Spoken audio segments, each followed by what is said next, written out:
सभापती महोदय, जय महाराष्ट्र.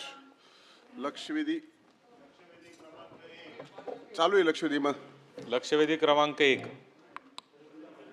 सभापती महोदय वितरित केल्याप्रमाणे सभापती महोदय, एक महत्त्वाच्या मुद्द्याकडं सभागृहाच्या माध्यमातून सरकारचं लक्ष वेधण्यासाठी ही लक्षवेधी या ठिकाणी मांडण्यात आलेली आहे. मगापासून सभागृहात चर्चा चालू आहे का टीईटीचा पेपर फुटला, नीटचा पेपर फुटला. अनेक वेळा आपण पाहतो की तलाठीच्या परीक्षेमध्ये स्कॅम आणि त्याच्यानंतर सरकारी नोकरीमध्ये लागण्यासाठी देखील पैसे घेऊन सरकारी नोकऱ्या लावल्या, असेही अनेक प्रकरणं मागच्या काळामध्ये झालेली आपण पाहिलेले आहे. सभापती महोदय, एक महत्त्वाच्या विषयाकडं मी या लक्षवेधीच्या माध्यमातून सरकारचं लक्ष वेधतोय. ते म्हणजे आता पुणे महानगरपालिकेत नोकरी देण्याच्या खोटे सही शिक्के करून, लेटर हेड देऊन, पैसे घेऊन नोकऱ्या देण्याचे प्रकार घडले. बरं, एवढंच नाही तर पुणे हे IT चं हब झालेलं आहे. हजारो विद्यार्थी पुण्यामध्ये नोकरीच्या निमित्ताने जाण्याचा प्रयत्न करतात. महाराष्ट्रातल्या तर जवळजवळ प्रत्येक गावातला एक तरी मुलगा पुण्यामध्ये आज नोकरीच्या निमित्ताने जातो आणि विशेष करून IT च्या नोकरीच्या निमित्ताने जातो. आणि आज अशी परिस्थिती झालेली आहे की कोणती IT कंपनी हा अनुभव असल्याशिवाय नोकरी देत नाही, फ्रेशरला नोकरी दिली जात नाही. पुण्यात अशी एक टोळी उघडकीस आलेली आहे की जी या फ्रेशर उमेदवारांना पकडते, त्यांना सांगते की तुम्हाला आम्ही कंपनीचा एक्सपिरियन्स सगळा आणून देऊ. त्या कंपनीचा एक्सपिरियन्स सर्टिफिकेट, त्या कंपनीचं पगाराचं पत्रक, म्हणजे सॅलरी स्लिप, त्याचं PF, त्याचं इन्कम टॅक्स रिटर्न, फॉर्म 16 सगळं बनावट बनवून दिलं जातं आणि त्याचे 5-5, 10-10 लाख रुपये त्या मुलांकडून घेतले जातात, जेणेकरून कंपन्यांमध्ये त्यांना नोकरी सहजरित्या मिळेल. आणि म्हणून या सगळ्या परिस्थितीमध्ये एका बाजूला शिक्षणामध्ये घोटाळा, सरकारी नोकरीत घोटाळा आणि आता खाजगी क्षेत्रात देखील घोटाळा झालेला आहे. माझ्याच माहितीतल्या एका विद्यार्थ्याला नोकरी लागली, त्यांनी अशाच पद्धतीचं त्याला कोणीतरी फसवलं, त्यांनी बनावट सगळं त्याचं बनवलं. त्या मुलाला माहितीच नव्हतं की आपल्याला दिलेले सगळे एक्सपिरियन्स सर्टिफिकेट आणि ते बनावट आहे. एजंटमार्फत ते दिले गेले होते. त्याची बदली बँगलोरला झाली. बँगलोरच्या कंपनीने जेव्हा चौकशी करण्यासाठी हे सगळं PF आणि याला पाठवलं, तेव्हा लक्षात आलं की हे सगळं बनावट आहे आणि त्याच्यावरच गुन्हा दाखल करण्याची या ठिकाणी वेळ आलेली आहे. आणि म्हणून सभापती महोदय, माझा प्रश्न गृहमंत्री या ठिकाणी बसलेले आहेत, त्यांना स्पेसिफिक माझे प्रश्न असे आहेत की हे पुणे महानगरपालिकेची जी टोळी आहे, या टोळीमध्ये देखील FIR होऊन देखील आजपर्यंत अटक करण्यात आलेली नाही आहे. एका व्यक्तीचं नाव ज्याच्यामध्ये आलं, 3 लोकांवर गुन्हे दाखल झाले, परंतु अद्याप त्यांना कोणत्याही पद्धतीच्या त्यांच्यावर कारवाई करण्यात आली नाही, अशी माझी माहिती आहे. तर त्याबाबत सभापती महोदय, गृहमंत्री मला माहिती सविस्तर सभागृहाला देतील का, हा माझा पहिला प्रश्न आहे.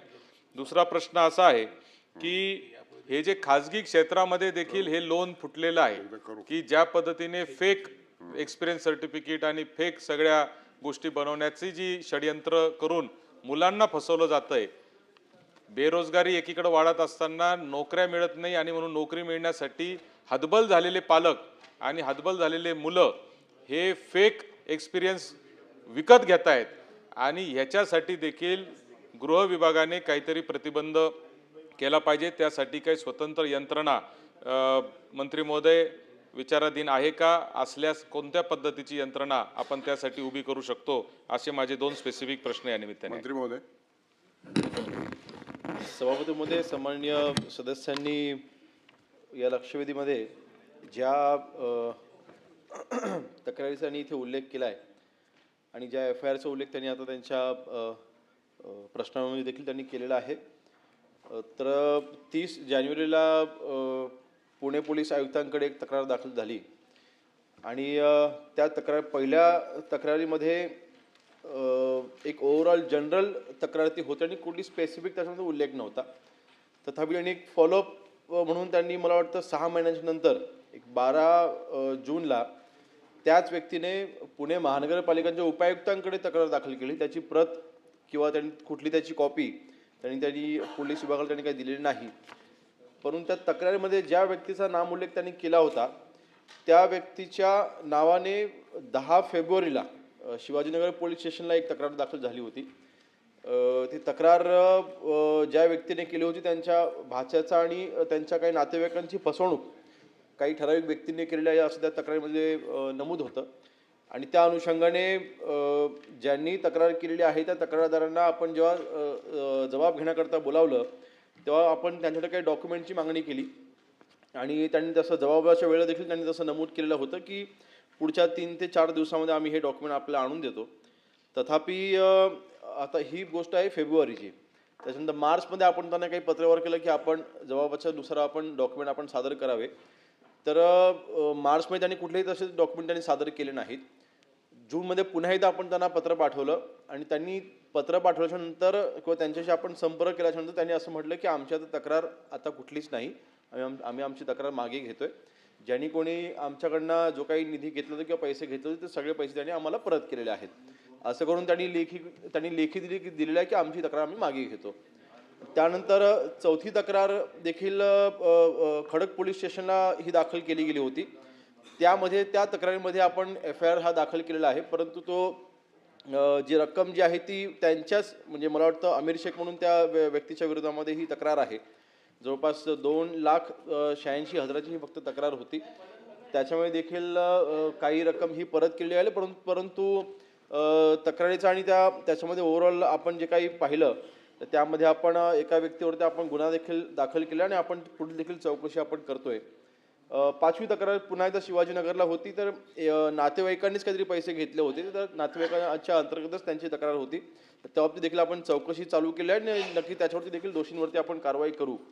एकंदरीत मी हे का सांगतोय की आपण ह्याच्यामध्ये एका व्यक्तीचं नाव वारंवार दिसतंय ह्यामध्ये जो पुणे महानगरपालिकेमध्ये हा काम करतोय.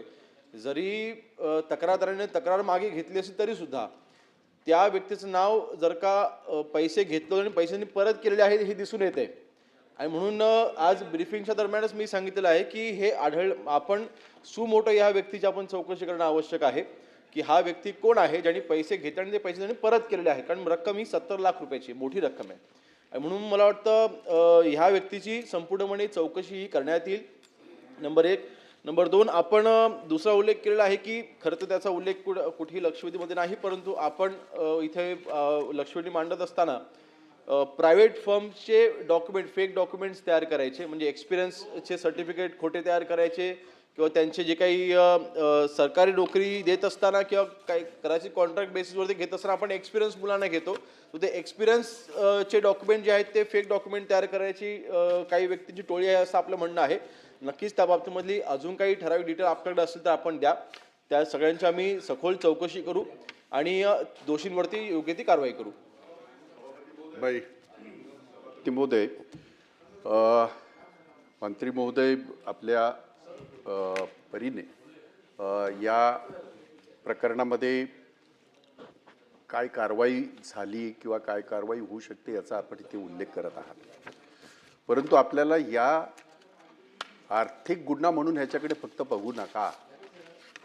कारण आर्थिक गुन्हा म्हणाल्यावर तो एका चौकटीत येतो ज्याचं आपण उत्तरामध्ये उत्तर देताना सांगितलं की त्याने पैसे परत केले, त्याने अमुक केले नातेवाईकाने, म्हणजे गुन्हा केला आणि त्याने परत केलं म्हणजे तो सुधारला का, तर त्याचं उत्तर नाही असं आहे. मुळात गुन्हा केला हे एवढं काफी आहे. पण तो नुसता आर्थिक गुन्हा नाही समजता येणार आपल्याला. कारण पुणे महानगरपालिकेचे बनावट लेटर हॅड, पुणे महानगरपालिकेचे खोटे शिक्के, खोट्या वेतन पावत्या, आता याच्यापेक्षा आणखीन काय काय पाहिजे पुरावे. आणि हे सगळे पुरावे पोलिसाचं सुमोटो आपण जे म्हणताय, मला एका गोष्टीचं खरं आश्चर्य वाटतंय. राज्यामध्ये जे काही चाललेलं आहे, जेव्हा ह्या गोष्टी लक्षात येतात त्यावेळेला सुमोटो करायलाच हवं. म्हणजे ती काय एक प्रकारची मेहरबानी असूच शकत नाही. आणि ज्यामुळे जर असं होत असेल की आपण चला आपण आता पैसे दिले, आपण आता हे केलं म्हणजे आपण सुटलो, तर हा आपण नेहमी म्हणतो, ती म्हण जरी तशी असली तरी काळ चोखावतोय. आणि म्हणून ह्याच्यावर कारवाई होणं ते गरजेचं आहेच आहे. त्या व्यतिरिक्त एक उदाहरण आणखीन सांगतो मी तुम्हाला अशाच प्रकारचं. त्या माणसाचं नाव आहे निलेश राठोड. हा आहे अकोल्याचा. निलेश राठोड नावाचा अकोल्याचा हा व्यक्ती आहे. 60 लोकांहून अधिक बेरोजगारांना 10 कोटी रुपयाला त्याने फसवले. म्हणजे काय होतंय की प्रसाद, आपण सगळे इथून जीव ओतून सगळं बोलत असतो. त्याच्यामध्ये कसलाही आविर्भाव असा नसतो की सरकार आणि विरोधक असा नाही. पण ही असली पिल्लावळ जी माजले, त्यांना कायद्याचं भयच राहिलं नाही. एकीकडे आपण भाषणामध्ये सांगता झिरो टॉलरन्स. आता हा झिरो टॉलरन्स आहे का? 10 कोटीतला तरुणांना, बेरोजगारांना गंडा घालणारा हा कशा प्रकारे हा झिरो टॉलरन्स आहे आम्हाला जरा सांगा. दुसरी एक व्यक्ती, आणखीन एक नाव लिहून घ्या तुम्ही त्याच्यातून. आणि सगळ्यात हे म्हणजे सर 1-2 मिनिटं. लक्षवेधी 260चा प्रस्ताव आहे आपला. होय होय हाय हाय तिथे करूच आपण. आता ह्याच्यातनं हे असे सगळे भुरटे सगळे सुटले तर बरं नाही. आपल्याला न्याय द्यायला हवा. कामा नाही. या पैशातून त्याने मराठी चित्रपटाची निर्मिती, म्हणजे कुठं चाललोय आपण? हा जो लबाड आहे, जो गुन्हेगार आहे, त्यांनी तसं केलेलं आहे. दुसरं एक नाव मी आपल्याला इथे सांगू इच्छितो की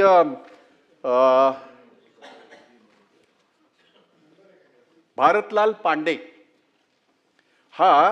भारतलाल पांडे धारावी येथील काही तरुण यांनी त्याने गंडा घातलेला आहे. दुसरा उच्च शिक्षित तरुणीने पुरवणाऱ्या वेबसाईट नोंदणी केली. तिचा बायोडाटा पाहून अभिनव मिश्रा.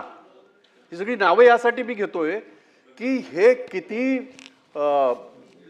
डिरडावलेले आहेत. म्हणजे त्यांना कायदा किंवा आपल्या नाही, मलाही शब्द सुचला असता तो. नाही बरोबर. आता ह्याला काय शब्द ताई सांगा. ह्याच्यापेक्षा वेगळा शब्द असू शकतो का? मी निर्ळवलेला चांगला शब्द आहे. वाईट शब्द डोक्यात आला होता पण मी बोलत नाहीये. आणि म्हणून हे यांची एवढी हिंमत कशी होते? आणि म्हणून माझी आपल्याला मंत्री महोदय, आपल्याला या माध्यमातून प्रश्न पण राहील आणि विनंती सुद्धा राहील.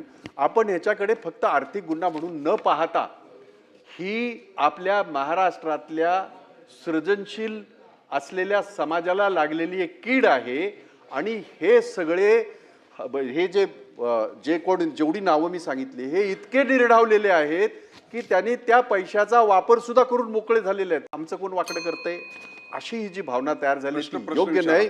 आणि म्हणून या जेवढी मी नावं सांगितली त्या सगळ्यांवर गुन्हे दाखल करून त्यांना तात्काळ अरेस्ट करून त्यांच्यावर कारवाई करणार का? आणि पुणे महानगरपालिकेचे लेटरहेड असतील, त्यांचे स्टॅम्प असतील, त्यांचे सॅलरी असतील, हा एक वेगळाच कायदा, वेगळाच एक गुन्हा आहे. त्या बाबतीमध्ये सरकार काय कारवाई करणार आहे? सभापती महोदय, लक्षवेधीमध्ये जे नमूद केलेलं आहे की महानगरपालिकेचे लेटरहेड, बनावट शिक्के, प्रशासकीय भाषेचा इतक्या अचूकपणे वापर केला वगैरे असणे, तर ज्या तक्रारी दाखल आहेत त्याच्यामध्ये कुठेही अशा पद्धतीचे फेक डॉक्युमेंट आढळलेले नाहीत किंवा महानगरपालिकेचे स्टॅम्पचा गैरवापर केलेला असे देखील कुठेही आढळून आलेलं नाही. तथापि मगाशी मी सांगितलं की एका व्यक्तीने पैसे घेतले आणि ते पैसे परत केले म्हणून आमचं तक्रार आम्ही मागे घेतो, तरीसुद्धा ज्या व्यक्तीने पैसे घेतले आहेत त्या व्यक्तीची संपूर्णपणे चौकशी होणं आवश्यक आहे. आणि म्हणून मी ते मगाशीच म्हटलं की त्या संबंधित व्यक्तीची पूर्णपणे निष्पक्ष अशी ती चौकशी होईल.